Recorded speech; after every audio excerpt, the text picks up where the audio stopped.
الرحمن الرحیم نحمده ونصلی علی رسولہ الکریم۔ جناب اسپیکر اور آپ کی وساطت سے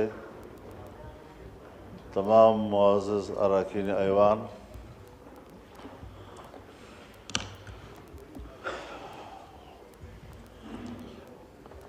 ہر چند کے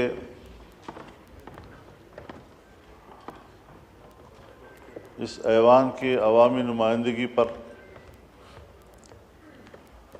ہمیں تحفظات ضرور ہیں، لیکن ساتھ ساتھ پارلیمانی ذمہ داریاں بھی یہی ایوان نبھا رہا ہے اور ہم بھی اسی ایوان کا حصہ ہیں۔ اس سے قبل پارلیمنٹ کے دونوں ایوانوں نے 26ویں آئینی ترمیم پاس کی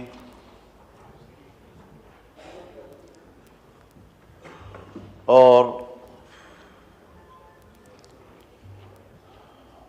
یوں سمجھیے کہ وہ ایک اتفاق رائے کے ساتھ تھا، اگرچہ ہماری بڑی اپوزیشن پارٹی نے اس سے لا تعلقی ظاہر کی،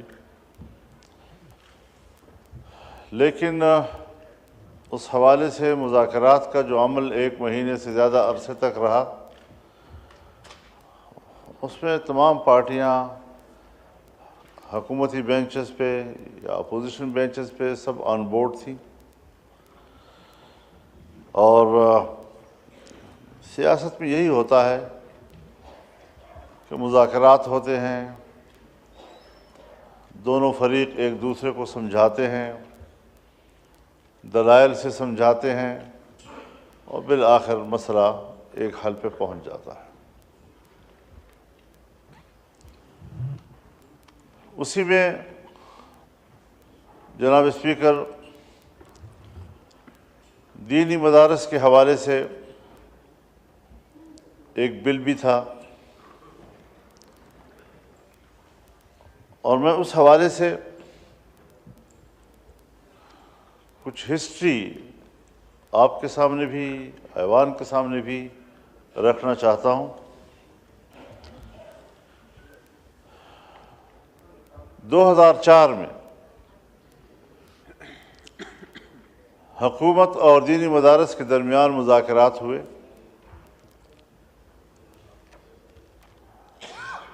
حکومت نے اس وقت مدارس کے حوالے سے 3 سوال اٹھائے تھے۔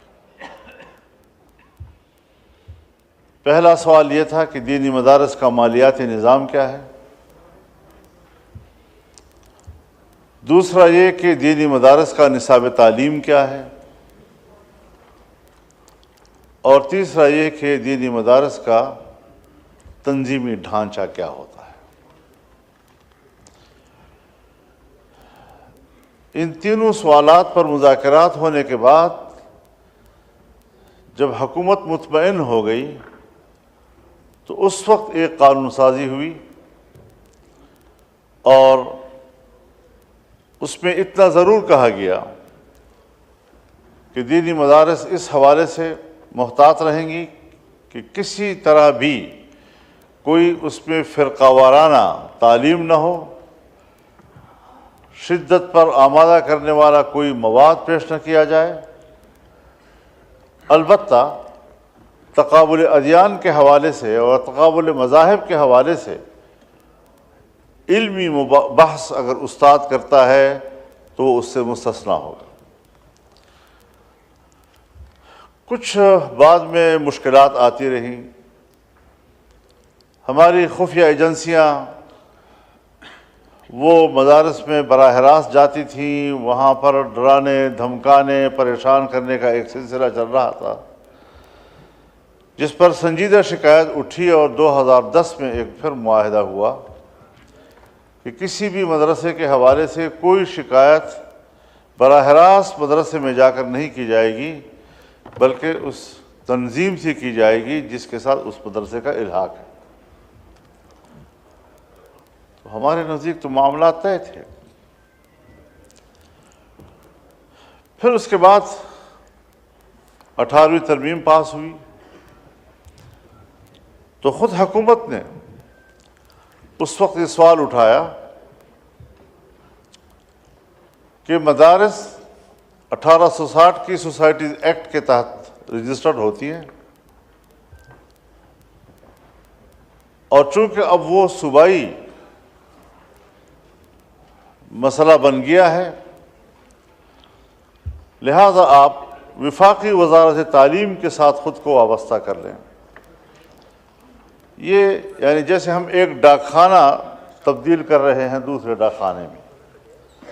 پہلے ہم وزارت صنعت و حرفت کے ساتھ سوسائٹی ایکٹ، جو خالصتاً اسی لیے بنایا گیا تھا کہ پرائیویٹ سیکٹر میں بننے والے جتنے ادارے کمپنیاں ہوں گی وہ سب اسی میں ہی رجسٹر ہوتی رہیں گی، اور اب آئیے وزارت تعلیم کے تحت۔ وزارت تعلیم میں بھی صرف آپ اس نسبت سے منسلک ہو کر رجسٹریشن کرائیں گے، اور جہاں صوبوں میں دفتر ہوں گے وزارت تعلیم کے، وہاں لوگ جا کر وہ رجسٹریشن کارڈ لے لیں۔ اس پر بات چیت ہوتی رہی، لیکن وہ ایکٹ نہیں بنا، وہ محض ایک معاہدہ تھا، اور وہ معاہدہ 3 باتوں پر مشتمل تھا۔ اس میں پہلی بات یہ تھی کہ دینی مدارس جن کی رجسٹریشن ہو چکی ہے وہ برقرار رکھی جائے گی، نئے مدارس کی رجسٹریشن پر حکومت تعاون کرے گی۔ دوسری بات یہ کہ دینی مدارس کے بینک اکاؤنٹس کھول دیے جائیں گے، اور تیسری بات یہ کہ غیر ملکی طلباء جن پر پابندی ہے کہ وہ پاکستان میں تعلیم حاصل کریں، ان کو تعلیم حاصل کرنے کی اجازت ہوگی، اور 9 سال تک ان کو 9 سال کا ویزا دیا جائے گا۔ اس میں جو بعد میں ایجوکیشن ایک بورڈ بنا، اس کے تحت 12 مراکز بنائے گئے، یہ سب بات کے ایگزیکٹو آرڈرز ہیں، اس کا اس معاہدے سے کوئی تعلق نہیں۔ آج اگر کوئی اس کی بات کرتا ہے تو یہ پس از مرگ واویلا کی بات ہے۔ وہ معاہدہ حکومت کی طرف سے ٹوٹ چکا تھا کہ آج تک تنظیمات مدارس دینیہ سے وابستہ نہ تو کسی مدرسے کی رجسٹریشن ہو سکی ہے، نہ ہی کسی مدرسے کا اکاؤنٹ کھل سکا ہے، نہ ہی اس مدرسے کے لیے آج تک کسی ایک طالب علم کو ویزا دیا گیا ہے۔ ہاں، بعد میں کسی کے فیض سے مدارس توڑ دیے گئے۔ اب تک یہی 5 تنظیمیں تھیں، 5 بورڈز تھیں، اس کے بعد پتہ نہیں 20-25 بنا دی گئی، جس کا نہ 2004 کے حوالے سے کوئی کردار، نہ 2010 کے معاہدے سے کوئی کردار، اور نہ ہی اس کا کوئی ابھی جو ہماری قانون سازی ہو رہی تھی اس سے کوئی تعلق۔ الیکشن سے پہلے جب پی ڈی ایم کی حکومت تھی تو میں نے جناب وزیر اعظم کی خدمت میں عرض کیا، میاں شہباز شریف صاحب سے، کہ یہ ایک مسئلہ ہے، الجھا ہوا ہے، اس کو پورا کریں۔ انہوں نے حامی بھری، بات چیت ہوئی، تنظیمات مدارس کے تمام قائدین کو بلایا گیا، ان کی مشاورت و مشارکت کے ساتھ اصول طے ہوئے اور ہم نے اپنے موقف میں لچک دکھائی کہ ہمیں اعتماد میں لیے بغیر، ہم سے اجازت لیے بغیر آپ نے ہماری تنظیموں کو توڑا، اور وہ تنظیمیں کہ جن کو ہم نے تسلیم نہیں کیا سو مدارس آزاد ہوں گے، چاہے ادھر رجسٹریشن کرائیں چاہے سوسائٹی ایکٹ کے تحت کرائیں۔ ہم نے لچک دکھائی اس میں، اور اس پر جناب وزیر قانون جناب تارڑ صاحب ان کی طرف سے ڈرافٹ بنا، اور جس طرح معاہدہ ہوا تھا اسی کے مطابق ایک ڈرافٹ آیا اور یہاں ایوان میں پیش ہوا۔ اس ایوان میں اس کی پہلی خواندگی ہوئی، اور جب دوسری خواندگی شقوار ہو رہی تھی تو پتہ نہیں کہاں سے کیا ہدایات آتی گئیں کہ دوران قانون سازی اس قانون سازی میں تبدیلیاں لائی گئیں، اور پھر ہم نے کہا کہ ہم اس قانون سازی کا حصہ نہیں بنیں گے۔ یہ اس معاہدے، اس کمٹمنٹ جو ہمارے باہمی اتفاق رائے سے ہوا تھا اس کا ضد ہے۔ معاملہ کٹھائی میں پڑ گیا۔ اب اس ایوان کے اندر جس وقت 26ویں ترمیم پر بات ہو رہی تھی تو ہم نے اس میں کہا کہ بھائی وہ ایک چیز، ایک مرحوم بل، ایک معصوم بل اس سے پہلے جس پر اتفاق ہوا اور جس کا یہاں قتل کیا گیا، آئیے اس کو بھی لے آئے۔ جناب اسپیکر، ہم نے یہ نہیں کہا ہے کہ آپ ان مدارس کو اس بل سے نکال دیں، یہ بات میں واضح کر دوں، لیکن ڈرافٹ جو پاس ہوا ہے، بل جو پاس ہوا ہے یہاں سے، اس میں ان وزارت تعلیم کے تحت رجسٹرڈ مدارس کا کوئی تذکرہ نہیں ہے، اور یہ ڈرافٹ ہم نے نہیں بنایا، یہ حکومت کی طرف سے آیا۔ سو ہم نے اس کو بھی قبول کیا تھا، اس پر بھی چونکہ ہمارا کوئی اعتراض تو نہیں تھا، لیکن ہم نے قبول کیا اور پاس ہو گیا۔ جناب اسپیکر، بہتر ہوتا اگر آج اس وقت یہاں ایاز صادق صاحب موجود ہوتے تو ذرا میں ان کے روبرو عرض کرتا۔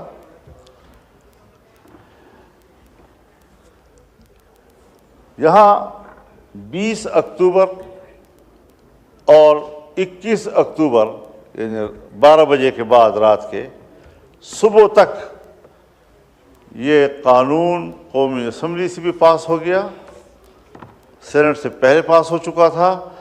سینٹ میں جب پاس ہو رہا تھا تو تاریخ 20 اکتوبر کی تھی، اور جب قومی اسمبلی سے پاس ہو رہا تھا تو تاریخ 21 اکتوبر کی تھی۔ اور جو ہی وہ پاس ہوا، میرے پاس جکرانی صاحب تشریف لائے اور مجھے انہوں نے کہا کہ سائن سیریمنی پریزیڈنسی میں ہو رہی ہے، فوری طور پر ہم نے وہاں جانا ہے، ناشتہ بھی وہیں کریں گے اور پریزیڈنٹ صاحب ان پہ دستخط بھی کر دیں گے۔ میں نے ہاں کیا، لیکن آدھے گھنٹے کے بعد وہ پھر تشریف لائے اور کہا کہ یہ وہ فی الحال ملتوی ہو گیا۔ ٹھیک ہے،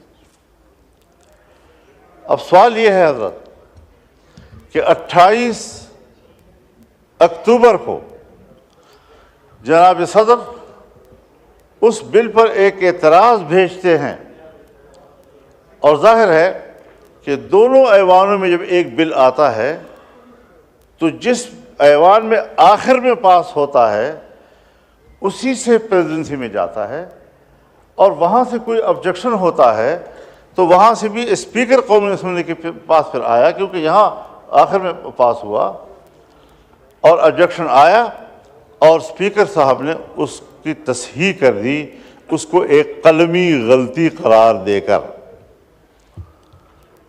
اب آبجیکشن آیا، اسپیکر صاحب نے باقاعدہ آئین کا حوالہ دیا، آرٹیکل 75 کا، اس آئینی حوالے کے ساتھ انہوں نے ان کے پاس جواب بھیجا، اور یہ 28 اکتوبر تھی۔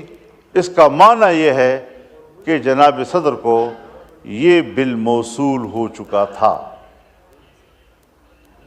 یہ علامت تھی اس بات کی کہ وہ موصول ہو چکا ہے۔ اسپیکر صاحب کی طرف سے جواب چلا گیا اور کہا کہ میں آرٹیکل 75 کے تحت اس کی اصلاح کر رہا ہوں اور کر دی ہے، دستخط کر کے بھیج دیے، اور سینٹ کی طرف سے بھی مجھے یہ اطلاع ملی کہ وہاں سے بھی انہوں نے جو چیئرمین سینٹ تھے اس وقت، انہوں نے اس کو ہاں کر دیا اور معاملہ ختم ہو گیا۔ کیوں؟ اس لیے ختم ہوا کہ جناب صدر نے اس پر کسی قسم کا دوبارہ اعتراض نہیں کیا، اس پر اپنی رائے پہ زور نہیں دیا، اسے پریس نہیں کیا، اور جب انہوں نے تسلیم کر لیا اور قبول ہو گیا تو اٹ مینس کہ ان کو ایک اعتراض کا حق حاصل ہے، دوسرے اعتراض کا حق پریزیڈنسی کو حاصل نہیں ہے۔ اور اگر پہلی مرتبہ پاس ہو جائے تو پہلی مرتبہ پاس ہو کر کتنے دنوں میں صدر دستخط کرے گا؟ بظاہر آئین اس حوالے سے خاموش ہے، بظاہر آئین اس حوالے سے خاموش ہے، لیکن چونکہ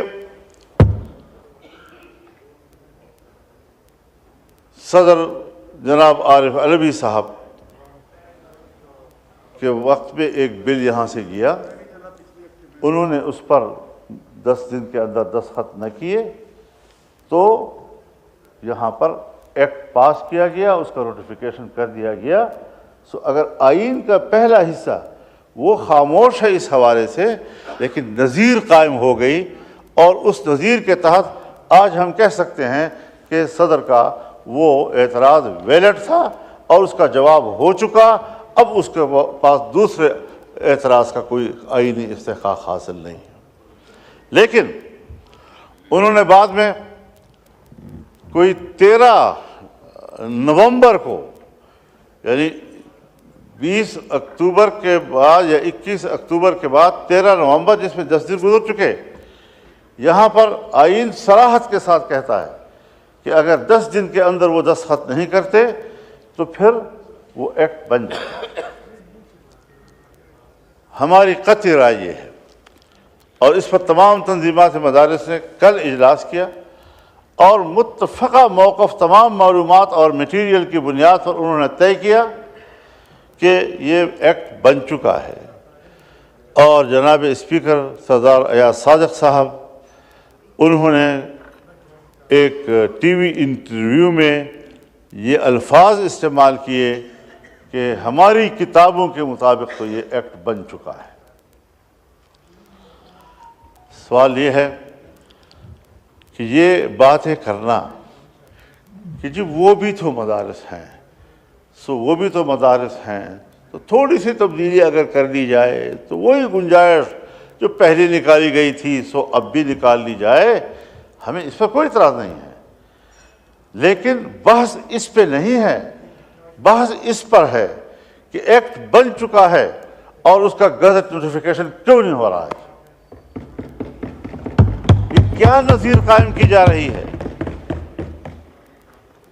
اگر آج ہم نے اس پہ ترمیم پر گفتگو کی، اسے ایکٹ تسلیم نہ کرتے ہوئے اس پہ ترمیم شامل کر کے دوبارہ پارلیمنٹ کے سامنے پیش کی یا جوائنٹ سیشن بلایا، یہ آئین کی بھی خلاف ورزی ہوگی، اور ایک ایسی غلط نظیر قائم کریں گے آپ کہ آنے والے وقتوں میں ہر پاکستانی کے لیے، ہر پارلیمنٹ کے لیے، ہر حکومت کے لیے ایک مشکل چلی آتی رہے گی اور اس دستخط کی کوئی اہمیت نہیں ہوں گے۔ لہذا ہم ایوان کا استحقاق، آئین کا استحقاق، اس کی جنگ لڑ رہے ہیں، اور ایوان صدر سے ہماری یہ شکایت ہے کہ آپ کا وہ جو دوسرا اعتراض ہے وہ آئینی لحاظ سے بھی ٹھیک نہیں ہے، چاہے ہمارے نذیر تارڑ صاحب جو ہیں اس بارے میں بڑے مشتاق ہیں، کوئی نہ کوئی تعویل اب بنا کر پیش کر دیں گے، سو یہ تعویلیں نہیں چلیں گی۔ اب ہم بھی اسی مدرسے سے پڑھے ہوئے ہیں، میں نے بھی اسی مدرسے، اسی ہاؤس کے اندر 40 سال گزارے ہیں۔ آپ مجھ سے جونیئر ہیں، آپ قانون پڑھے ہوئے ہیں، لیکن آپ پڑھے ہوئے ہیں، میں قانون کا طالب علم ہوں۔ عدالت قانون کے مطابق فیصلے دیتی ہے، لیکن اس قانون کے مطابق جو یہاں سے ہم بنا کر بھیجتے ہیں۔ ہم قانون ساز ہیں، ہم آئین کو کھلواڑ نہیں بنانے دینا چاہتے۔ اب اس حوالے سے ہمارے اس مطالبے کو تسلیم کیا جائے. یہ متفقہ چیز ہے جناب اسپیکر. اگر آپ کی توجہ ہو اسپیکر صاحب، اگر آپ کی توجہ ہو، میں عرض کر دینا چاہتا ہوں کہ 26ویں ترمیم پر 1 مہینے سے زیادہ ڈیبیٹ ہوتی رہی اور بالآخر ہم ایک اتفاق رائے پر پہنچے. 56 کلازز پر مشتمل پہلا ابتدائی ڈرافٹ، جس پر مذاکرات کے نتیجے میں حکومت 34 شقوں سے دستبردار ہوئی. 22 شقوں پر وہ آیا اور پھر ہم نے اس میں 5 ترامیم پیش کی جو 27 شقوں کی شکل اختیار کر گیا. یہ سب اس کے لیے میں خود کراچی بھی گیا ہوں، بلاول ہاؤس بھی گیا ہوں. 5 گھنٹے ہم نے وہاں مذاکرات کیے ہیں. یہی دینی مدارس کا بل وہاں ڈسکس ہوا ہے. اگلے روز ہم لاہور آئے ہیں اور میاں نواز شریف صاحب کے گھر پہ 5 گھنٹے ہم بیٹھے رہے ہیں. اس حوالے سے تفصیلی گفتگو ہوتی رہی ہے. ایک اتفاق رائے پایا گیا اور وہاں سے آ کر میں نے اپنے پی ٹی آئی کے دوستوں کو اعتماد میں لیا کہ یہ ہے ساری صورتحال اور یہ ہم وہاں سے کر کے آئے. ہم نے پارلیمنٹ کے ایک ممبر کو بھی اس تمام پیش رفت سے غافل نہیں رکھا، لا تعلق نہیں رکھا، بے خبر نہیں رکھا. اب مدارس کو کس چیز کی گناہ دی جا رہی ہے، سزا دی جا رہی ہے؟ ایک اتفاق رائے پارلیمنٹ کا ہوا ہے. اب صاحب کہتے ہیں کہ صاحب IMF اور فلاں فلاں وہ پاکستان کے ساتھ تعاون چھوڑ دیں گے، اس کی مدد نہیں کریں گے، ناراض ہو جائیں گے. یہ راز تو آج ہم پر کھلا ہے کہ ہماری قانون سازیاں کیا ان کی ہدایات کے مطابق ہوں گی اور ان کی رضامندی سے وابستہ ہوں گی؟ کیا ہم آزاد ملک نہیں ہیں؟ اور اگر آزاد نہیں ہیں تو کہہ دیا جائے کہ ہم واقعتاً غلام ہیں، پھر ہم جانیں اور غلامی جانیں کس طرح پاکستان پر آپ غلامی مسلط کرتے ہیں. لیکن یہ افسوسناک باتیں ہیں. اگر امریکہ کے کانگریس میں یا وہاں کی کسی ایوان میں ایک ممبر قرارداد پیش کرتا ہے اور وہ قرارداد یا عمران خان کی رہائی کے لیے ہے یا پی ٹی آئی کے حق میں جاتا ہے، تو آپ یہاں قرارداد پاس کرتے ہیں کہ امریکہ کو پاکستان کے داخلی معاملات میں دخل دینے کا حق حاصل نہیں ہے. یہ پاکستان کے معاملات میں دخل دینا، اس کا تعلق صرف عمران خان اور پی ٹی آئی کے ساتھ ہے؟ کیا ہمارے اس آئین اور پارلیمنٹ کے ساتھ نہیں ہے؟ کیا ہمارے قانون سازی کے ساتھ نہیں ہے؟ کہ ہمیں حوالہ دیا جا رہا ہے اس بات کا کہ صاحب FATF ناراض ہو جائے گا، IMF ناراض ہو جائے گا، فلانا ناراض ہو جائے گا. یہ تعویلات کیسے ہم قبول کریں گے اور یہ کیسے ہمارے لیے دلیل بنیں گی؟ اس حوالے سے پورے ملک بھر میں ایک شدید قسم کی ناراضگی پائی جا رہی ہے اور ہم رفتہ رفتہ اس بات کی کوشش کر رہے ہیں کہ کسی تلخی کی طرف ہم نہ جائیں، کیونکہ پاکستان اس کا متحمل ہمیں نظر نہیں آ رہا ہے آج کے حالات میں. دینی جماعتیں آپ سے تعاون کر رہی ہیں. یہ 2001 نہیں ہے، یہ 9/11 کا سال نہیں ہے، یہ اس کے بعد کوئی 4 یا 5 سالوں کا مسئلہ نہیں ہے. دینی مدارس نے 23-24 سال ثابت کر دکھایا ہے کہ ہم پاکستان کے ساتھ کھڑے ہیں، ہم آئین کے ساتھ کھڑے ہیں، ہم جمہوریت کے ساتھ کھڑے ہیں، ہم قانون کے ساتھ کھڑے ہیں. پھر ان کا امتحان کس بات پہ لیا جا رہا ہے؟ تو پھر صاف ظاہر ہے کہ ہمیں تکلیف ہے اس بات سے کہ ملک میں مذہب کی تعلیم کیوں ہے، اس کے لیے مختلف ادارے کیوں ہیں، قرآن و حدیث اور فقہ پڑھانے کے لیے ہم نے مدارس کیوں قائم کیے ہیں. یہ بات تو پھر آج کی نہیں ہے. جب علی گڑھ مدرسہ قائم ہوا اور اس کے نصاب سے لارڈ میکالے نے اس وقت قرآن نکال دیا، حدیث نکال دی، فقہ نکال دی، عربی زبان نکال دی، فارسی زبان نکال دی جو یہاں کی سرکاری زبان ہوا کرتی تھی، سب نکالنے کے بعد اس کے مقابلے میں مدرسہ بنا جس نے انہی علوم کو تحفظ دیا جس کو انگریز اپنے ساتھ نکال دیا. اور ہمیں جدید علوم سے کوئی ایسا نہیں. میں بتانا چاہتا ہوں حضرت آپ کو کہ حضرت شیخ الہند مولانا محمود حسن جب 1919 میں مالٹا سے رہا ہو کر واپس آئے اور یہاں انہوں نے 9 ماہ کی زندگی گزاری، زندگی کے آخری لمحوں میں وہ علی گڑھ گئے اور علی گڑھ کو کہا کہ صاحب ہم مسلمان ہیں، آئیں نصاب ایک کرتے ہیں، جدید و عصری علوم کا اور دینی علوم میں فرق و امتیاز، یہ تو اس سے پہلے نہیں تھا ہندوستان کی تاریخ میں، وعلیکم السلام، یہ تو اس سے قبل نہیں تھا، بر صغیر سے باہر بھی کسی دینی مدرسے کا سوچ نہیں ہے، تو آئیے آپ نصاب ایک کر دیں۔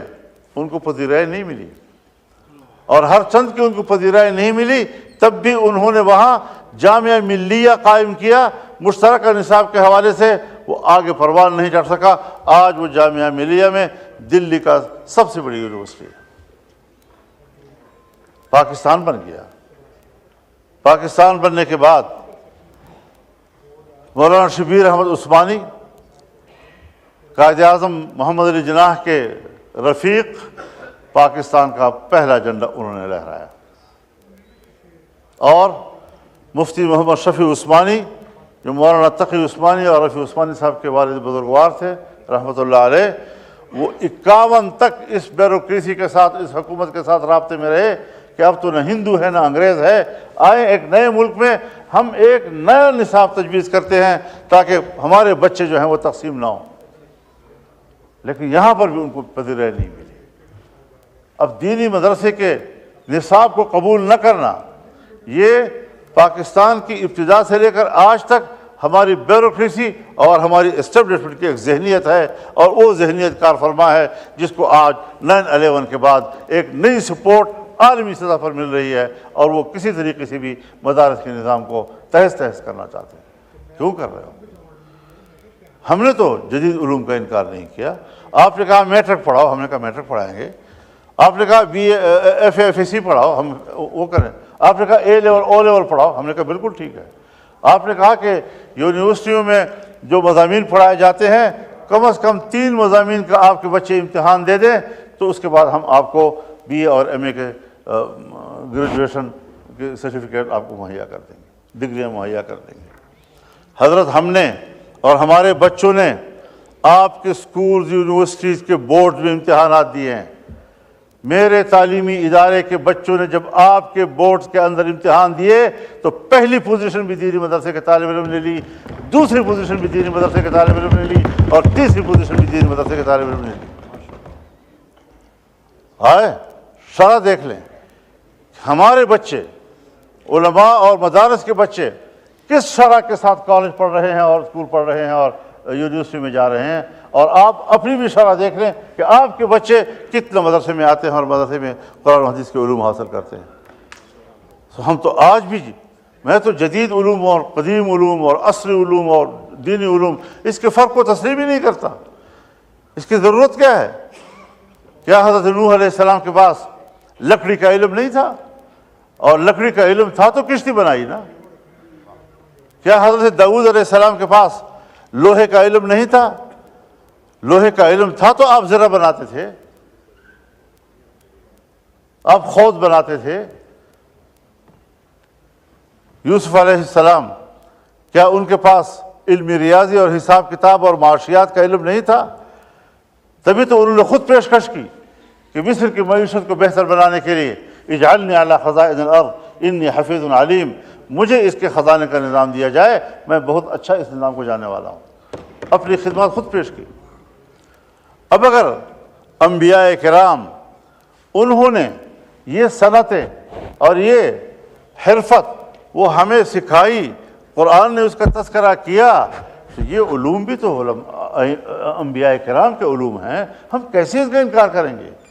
اگر میں اپنے بچے کے بارے میں سوچتا ہوں کہ اس کو انگریزی آنی چاہیے، اگر میں اپنے بچے کے بارے میں سوچتا ہوں کہ اسے سائنس آنی چاہیے، اگر میں اپنے بچے کے بارے میں سوچتا ہوں کہ اس کو معاشرتی علوم آنے چاہیے، اگر میں اپنے بچے کے بارے میں سوچتا ہوں کہ اسے جغرافیے کا علم ہونا چاہیے، تو کیا قوم کے بچوں کے لیے میں نہیں چاہوں گا کہ یہ علوم ان کے پاس ہوں؟ لیکن کیا اس کی تقسیم کے ہم ذمہ دار ہیں؟ آج آپ ہم پہ دباؤ ڈال رہے ہیں، اور میں بطور گواہ پیش کر سکتا ہوں، بہاولپور جامعہ ایک عظیم الشان جامعہ گزرا ہے، جس میں مولانا شمس الحق افغانی کے لیول کے علماء کرام درس و تدریس کیا کرتے تھے۔ کہاں ہے وہ جامعہ آج؟ آج وہ اسلامیہ کالج بن گیا ہے۔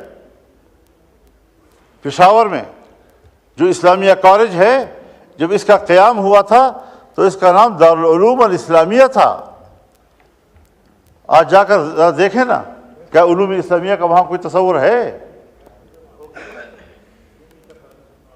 صوبہ سندھ میں ہمارے پاس 2 ایسے مدارس تھے کہ جن میں حکومت کے مشورے سے اسکول کا نظام رائج کیا گیا۔ آج ایک مکمل اسکول ہے اور ایک مکمل کالج ہے، دینی علوم اس میں کچھ بھی نہیں ہے۔ اکاڑا میں ایک مدرسہ تھا جس میں اسکول کی تعلیم دی گئی، سرکار نے اس پر قبضہ کیا، آج وہ مکمل اسکول ہے، اس میں دینی علوم کا تحفظ نہیں ہے۔ تو جب ہمیں تجربہ ہے کہ جہاں جس مدرسے میں آپ آ گئے تو پھر وہ ایک وہ بدو کا خیمہ بن جاتا ہے، سر اندر کیا اور اس کے بعد پورا اونٹ اندر اور بدو باہر۔ اس طریقے سے آپ کے رویے ہیں دینی علوم کے ساتھ۔ کیسے ہم اعتماد کریں؟ ہم اپنے مدارس کے حریت و آزادی کو ہر قیمت پر برقرار رکھنا چاہتے ہیں، لیکن ملک میں قانون سے ماوراء زندگی نہیں گزارنا چاہتے۔ ہم ایک قانون کے تحت رجسٹر ہو کر رہنا چاہتے ہیں۔ رجسٹریشن اچھی چیز ہے۔ آپ کہتے ہیں کہ مدارس جو ہیں وہ مین اسٹریم میں آئے، تو رجسٹریشن ہی کے ذریعے سے آئیں گے نا۔ اور یہ کہنا کہ چونکہ تعلیمی ادارے ہیں لہذا تعلیم کے ساتھ ہونے چاہیے، تو کل کوئی ہیلتھ کی دنیا میں رفاہی کام کرے گا، ایک NGO بنائے گا، پھر اس کو وزارت صحت کے ساتھ وابستہ ہونا چاہیے۔ رجسٹریشن کا ایک ہی ادارہ ہے، بنا ہے انگریزوں کے زمانے سے آج تک ہمارے پاس موجود ہے، اور اسے کوئی مداخلت آج تک نہیں کی۔ لیکن اگر ہم ایک باقاعدہ ڈائریکٹریٹ جنرل فار مذہبی تعلیم، اس کا ایک ڈائریکٹریٹ بناتے ہیں، ایگزیکٹو آرڈر کے تحت بناتے ہیں، اس کا معنی یہ ہے کہ یہ رجسٹریشن وزارت تعلیم سے محض منسلک نہیں ہوگی، محض داخانہ نہیں ہوگا، بلکہ دینی مدارس کے اندر مداخلات کا راستہ بھی آپ نکال رہے ہیں۔ اب آپ اگر زور دیتے ہیں محض ایک ایگزیکٹو آرڈر پہ، اگر آپ زور دے رہے ہیں محض ایک معاہدے پہ جس کی خلاف ورزی خود حکومت آج تک کر چکی ہے، اور اس کے لیے آپ وہ جو مسلمہ دینی مدارس ہیں اور مسلمہ تسلیم شدہ دینی مدارس ہیں، مسلمہ بورڈز ہیں ان کے، آپ ان کے نظام کو خراب کر رہے ہیں، رجسٹریشن ان کی نہیں ہونے دے رہے، تو یہ تو نہیں ہو سکتا کہ آپ رجسٹریشن نہیں کریں گے تو مدرسہ ختم ہو جائے گا۔ میں ایوان میں کہنا چاہتا ہوں، آپ آج نہیں 100 سال تک بھی رجسٹریشن نہ کریں اور نہ کریں، خدا کی قسم دینی مدرسہ زندہ رہے گا، برقرار رہے گا انشاءاللہ۔ آپ بینک اکاؤنٹ نہ کھولیں ہمارے، انشاءاللہ پیسے آئیں گے، لیکن خدا کے لیے خلائی مدارس کے لیے ہمارے حقیقی مدارس کے نظام کو برباد نہ کیجیے۔ ہم نے ایوان سے اجازت لی ہے، ہم نے پارلیمنٹ سے اجازت لی ہے، اس کو ایکٹ بن چکا ہے، اس کے بعد نوٹیفیکیشن کیوں نہیں ہو رہا اس کا؟ تو اس پر ذرا میری معذورات کو اہمیت دی جائے، حالات خواہ بگاڑ کی طرف نہ لے جائیں۔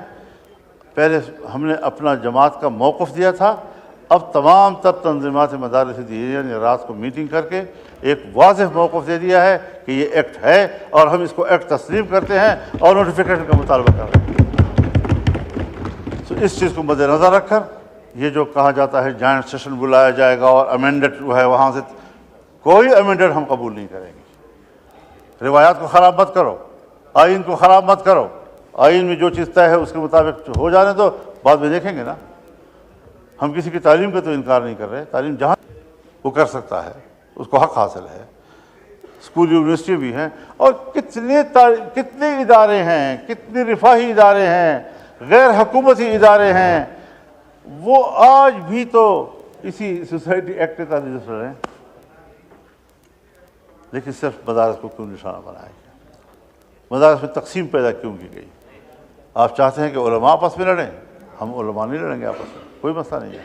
ہم نے پہلے بھی فراخ دلی دکھائی ہے، ہم آج بھی اس پہ اعتراض نہ کرتے اگر ایکٹ میں پہلے وہی چیز موجود ہوتی، لیکن چونکہ ایکٹ بن چکا ہے لہذا ایکٹ بننے کے بعد ترمیم اس وقت تو نہیں ہو سکتی، بعد میں اگر کوئی تجویز آ گئی تو ہم بات کر سکتے ہیں، اس کے بعد بات ہوگی، لیکن ایکٹ ہے. پارلیمنٹ کی عزت کرو خدا کے لیے. کم از کم میرے تو تحفظات ہیں اس الیکشن پہ، کم از کم اس اپوزیشن کے پی ٹی آئی کے تو اعتراضات ہیں. حکومت تو اپنے آپ کو صحیح حقیقی منتخب نمائندہ سمجھتی ہے اپنے آپ کو، اپنے دعوے کے مطابق تو آپ اپنا رویہ جو ہے ٹھیک کر لیں. تو اس حوالے سے چاہے پاکستان پیپلز پارٹی پارلیمنٹیرین ہو، چاہے پاکستان مسلم لیگ ہو، چاہے ایم کیو ایم ہو، چاہے باپ پارٹی ہو، جتنی بھی ان کے اتحادی اس وقت حکومت میں بیٹھے ہیں، سب کی کمٹمنٹ ہے، سب کا ووٹ ہے. اب ووٹ دینے کے بعد اگر وہ کہیں اور پارلیمنٹ سے کہلوایا جائے کہ ہاں ہم سے غلطی ہوئی تھی، میرا خیال میں پھر یہ پارلیمنٹ کی بھی بہت طویل ہوگی. لہٰذا جو طے ہوا ہے ہم اسی بات کو ایمفسائز کر رہے ہیں، اس پر زور دینا چاہتے ہیں اور ہر قیمت پر اس کو حل کرنا چاہتے ہیں. اگر اس سے آگے پیچھے معاملہ گیا تو یقیناً پھر ایوان نہیں میدان میں فیصلے ہوں گے. اللہ تعالیٰ ایسی امتحانات